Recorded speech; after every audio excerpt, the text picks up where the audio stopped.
दोस्तों, आज की वीडियो में हम बात करने वाले हैं अयोध्या को प्रस्थान। तो चलिए वीडियो को शुरू करते हैं। अयोध्या को प्रस्थान। एक रात्रि विश्राम करने के पश्चात श्री रामचंद्र जी ने विभीषण को बुलाकर कहा, हे लंकेश, मेरा वनवास का समय पूरा होने को है।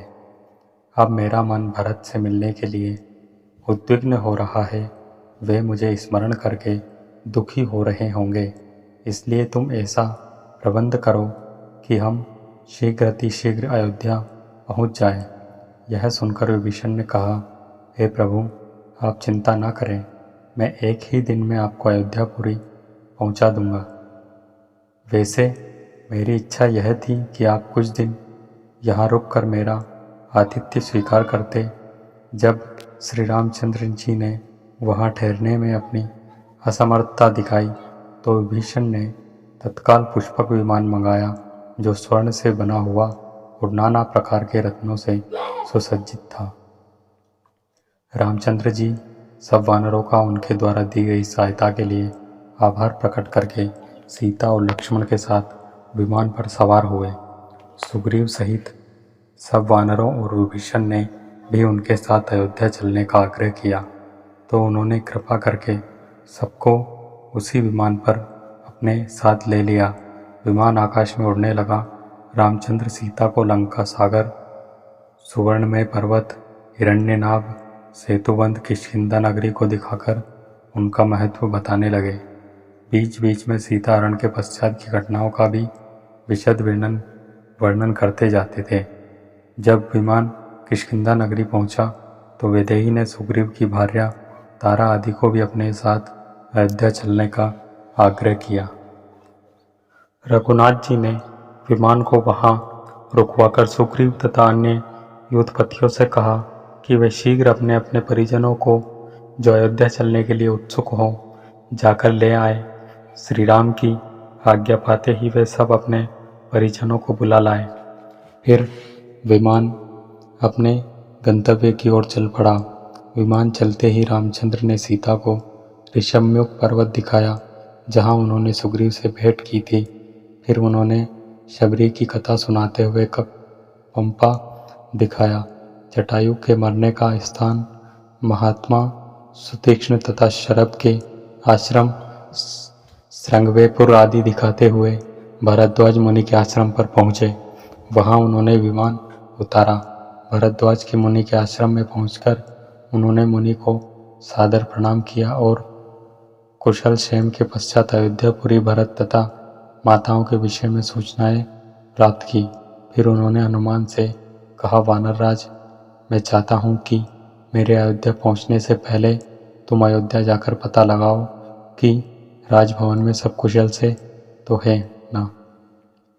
तुम श्रृंगवेपुरम पहुंचकर वनवासी निषादराज से भी भेंट करो, उनसे तुम्हें अयोध्या का मार्ग भी ज्ञात हो जाएगा। भरत से मिलकर उन्हें हमारा कुशल समाचार देना और यहाँ हुई समस्त घटनाओं से उन्हें अवगत कराना।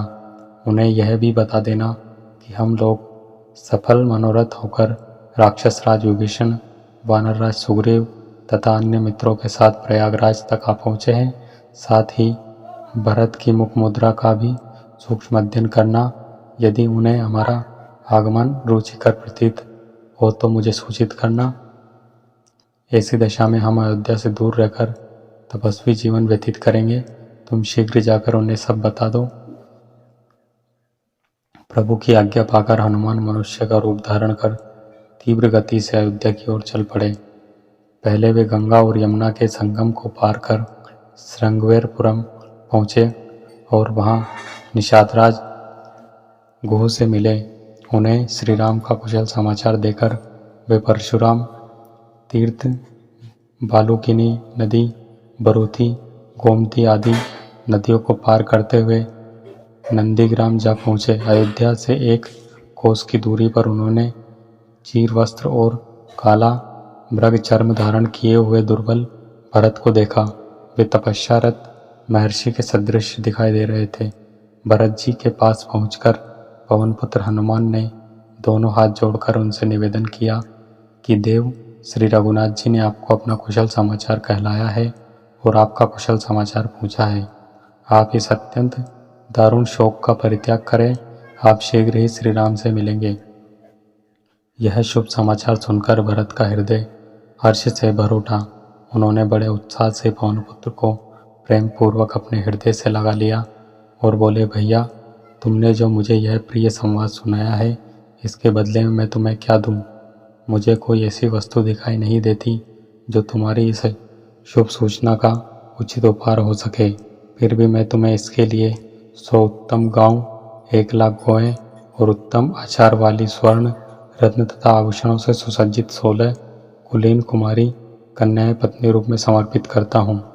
फिर बोले, सौम्य, मुझे यह बताओ कि श्री रघुनाथ जी का और वानरों का मेल मिलाप कैसे हुआ? भरत के इस प्रश्न के उत्तर में हनुमान ने श्री राम के वनवास से लेकर दंडकारण्य में प्रवेश करके विराट को मारने, शरभंग मुनि के स्वर्ग सिधारने, खरदूषण तथा त्रिशरा को मारने, सीताहरण, गिद्धराज जटायु की मृत्यु, सीता की खोज करते हुए सुग्रीव से भेंट होने का विवरण सुनाकर उन्होंने सीता की खोज करने, सागर पर पुल बांधने तथा सपरिवार रावण को मारकर विदेही को मुक्त कराने तथा वृतांत सुना डाला।